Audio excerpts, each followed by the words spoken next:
అయోధ్య రామాలయంలో అవినీతి అనేది బీజేపీకి చాలా పెద్ద తలకాయ నొప్పిగా మారింది.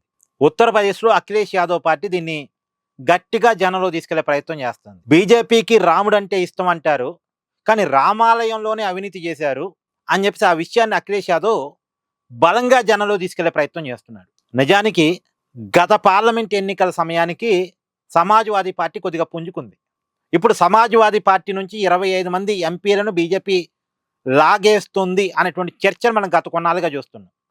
ఇప్పుడు తమ ఎంపీని కాపాడుకోవటానికి, రాజకీయంగా బీజేపీని ఎదుర్కోవటానికి అయోధ్య రామాలయంలో అవినీతి జరిగింది అనే అంశాన్ని ఇప్పుడు సమాజ్వాదీ పార్టీ వాడుకుంటుంది. నిజానికి హిందుత్వం అంటే, రాముడు అంటే అది బీజేపీకి ప్లస్ కావాలి, కానీ రామాలయంలోని అవినీతి జరగటం.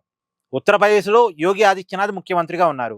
బీజేపీ గత కొన్ని సంవత్సరాలుగా వరుసగా అధికారంలోకి వస్తూ ఉంది. అక్కడ స్టేబుల్ గవర్నమెంటే ఉంది. కేంద్రంలో బీజేపీ అధికారంలో ఉంది, మోడీ ప్రధానిగా ఉన్నారు.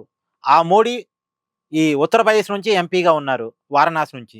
సో ఇలాంటి కీలకమైనటువంటి రాష్ట్రంలో, బీజేపీ పాలిత రాష్ట్రంలో, మోడీ గారు ప్రాతినిధ్యం వహిస్తున్న రాష్ట్రంలో, అందులోనూ చాలా ప్రెస్టేజ్గా కట్టినటువంటి అయోధ్య రామాలయంలో అవినీతి జరగటం అనేటువంటిది బీజేపీకి ఒక పెద్ద మచ్చ.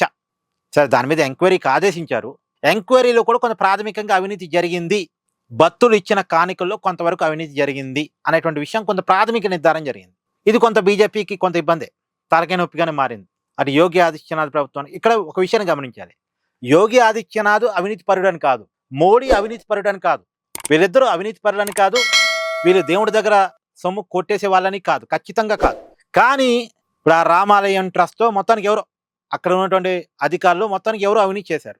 కానీ అంతిమంగా అది ప్రభుత్వానికే కదా మచ్చ. అందులోనూ ఎలాగైతే అయోధ్య రామాలయం గొప్పతనాన్ని బీజేపీ రాజకీయంగా వాడుకునేటువంటి ప్రయత్నం చేస్తుందో, అయోధ్య రామాలయంలో జరిగిన అవినీతిని సమాజ్వాదీ పార్టీ రాజకీయంగా వాడుకునే ప్రయత్నం చేస్తుంది. అందులో ఇప్పుడు సమాజ్వాదీ పార్టీకి చాలా అవసరం. ఎందుకంటే వాళ్ళ పార్టీ నుంచి ఎంపీని బీజేపీలోకి వెళ్లకుండా ఆపాలి అంటే బీజేపీని రాజకీయంగా టార్గెట్ చేయాలి. ఎప్పుడైతే బీజేపీ కొంత డిఫెన్స్లో పడిద్దో అప్పుడు బీజేపీలోకి సమాజ్వాదీ పార్టీలు పోవటానికి కొంత వెనక ముందు ఆడతారు.